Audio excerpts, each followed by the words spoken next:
In this video, I'm going to briefly look at a few of the common life insurance contract and policy provisions.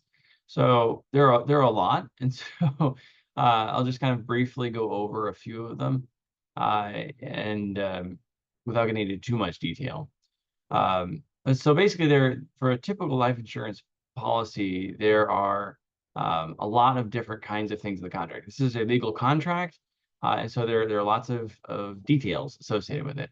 So typical provisions often cover the insuring agreement. So kind of what's being agreed upon. That's kind of the idea. The entirety of the contract, basically specifying what's listed in here is it. That's the only contract there is. There's no other verbal contract that's made. Nothing else that's been spoken in discussion is part of the contract. This is it. Okay. The effective date, so when the policy goes into effect, who owns the policy, what the amount of the premium is going to be. So those are very typical provisions, but also generally in a life insurance contract, we're going to have a whole slew of other ones. So a grace period is common. So if you miss your annual payment or monthly payment by a certain length of time, then the policy doesn't automatically lapse. You have a window of time where you can make that payment and keep the policy in force. So how long is the grace period? Incontestability. So basically, at what point the policy becomes incontestable, and so the life insurance company can no longer contest the policy. And the reason why that is now commonly included is there was a period of time back in the day that even well into the years of the policy, or maybe even after the insured person died, the insurance companies were going back and looking at the policy like, well, wait a minute, this person, they lied about what their hobbies were, or whatever.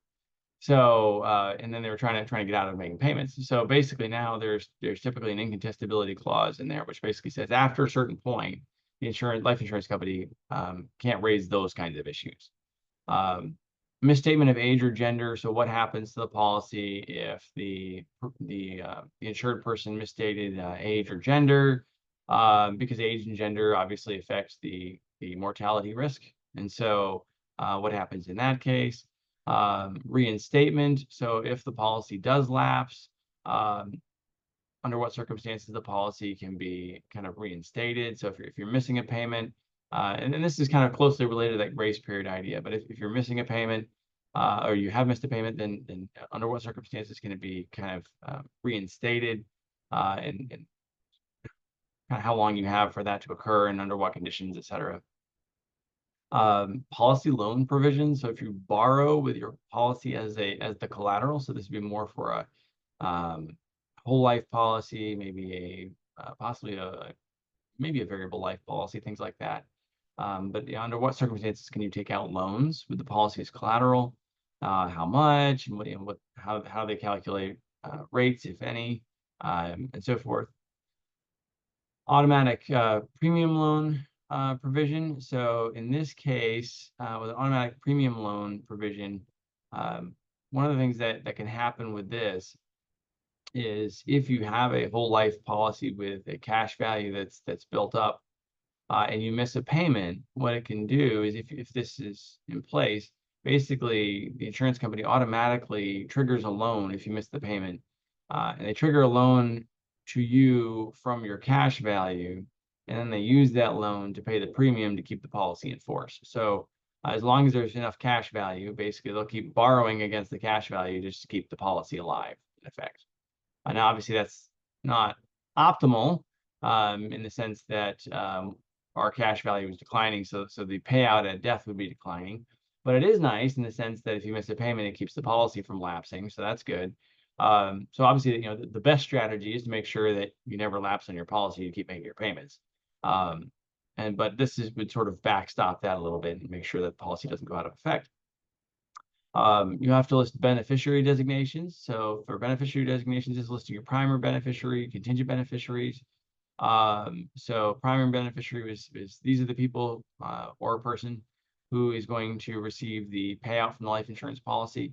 You could also possibly list your estate or a trust or any number of things. Contingent beneficiaries would be if the primary beneficiary is not available for some reason. Maybe the primary beneficiary passed away. Maybe you were in a car accident with with your child, and your child was college age, let's say. And then basically what happens at that point is if they were your primary beneficiary, then you have a contingent beneficiary. So who gets the money in that case? The reason I mentioned college age child is, as a little side note here, you can list minor children as a primary beneficiary, but that's potentially creating problems because from a legal standpoint, they can't take control of a whole bunch of money. And so that means somebody is going to have to step into that role, which may trigger probate court issues and things like that. So generally, it's best if you can avoid having a primary beneficiary listed as a minor child, if possible, if you're trying to avoid probate and things like that. But some cases, if you don't have like a trust or anything like that you could work with, then it may still become necessary at some level, but it does potentially create some issues. That's worth noting. Survivorship clauses. So there can be some clauses that can be put in place, and I'll mention some of this in a subsequent video, but basically you can have some policies that are linked to more than one individual's life. And so you can have a first to die policy or a second to die policy, things like that.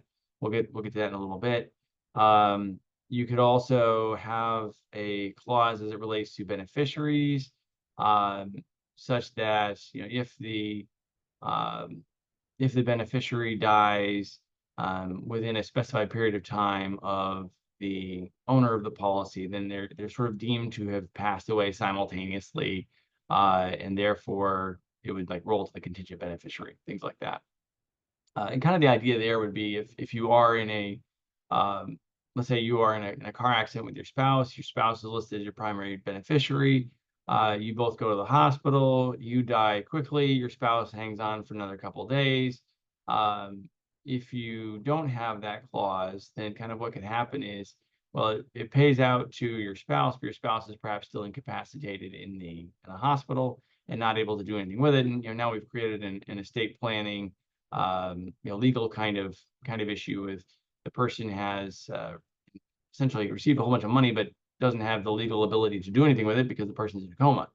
So if basically some of the survivorship clauses address things like that, and simultaneous death provisions are kind of addressing some of that too. So so for then you can get into kind of assignment. So for assignment, this would be a situation in which you can if you have the policy and it has a cash value, there are some situations in which third parties could become involved. So if you assign it absolutely to another entity, so you've signed over the policy entirely to another entity, how does that work? That'd be sort of an absolute assignment situation. Or in some cases, you can use the policy as collateral. So you remain the owner of the policy, but the policy is used as collateral for maybe a loan or something like that, maybe even a borrowing from some other entity. So how does that work? What are the rules applying to that and so forth? Interestingly, there have, at least historically, there have been some aviation exclusions for private pilots and things like that. So that's something to look into if the person who's buying the policy is a private pilot. That in some cases, life insurance doesn't necessarily pay out if the person died in their own plane or something like that, just because private pilots do have somewhat of a risk of dying while flying. Commercial flying still remains relatively safe, but private pilots, it's possibly a whole another situation. Also, there's typically a war exclusion. So if you are a member of the military, called up, sent over to a war zone, die in war, then often there is a life insurance exclusion for that. Basically, because the mortality risk has drastically changed from when they issued the policy. There can also be various policy riders. Policy riders amend the policy, so they make various changes to it. So there could be a waiver of premiums. So in some cases, there could be some situations that could trigger the life insurance company kind of waiving the remainder of the premiums. Things like that. There can be a double indemnity rider, which means if somebody dies in certain kinds of accidents, then it basically boosts the payout amount. And sometimes people will do that because their perceived risk of dying in certain types of accidents kind of makes them think that, well, I enjoy rock climbing or something, and I think there's a real high chance I'm going to die, and so they may think that makes sense. The insurance company evaluates it and said, well, we can throw a rider under the policy that if you die while rock climbing, the payout doubles. Of course, your policy is probably going to cost more too.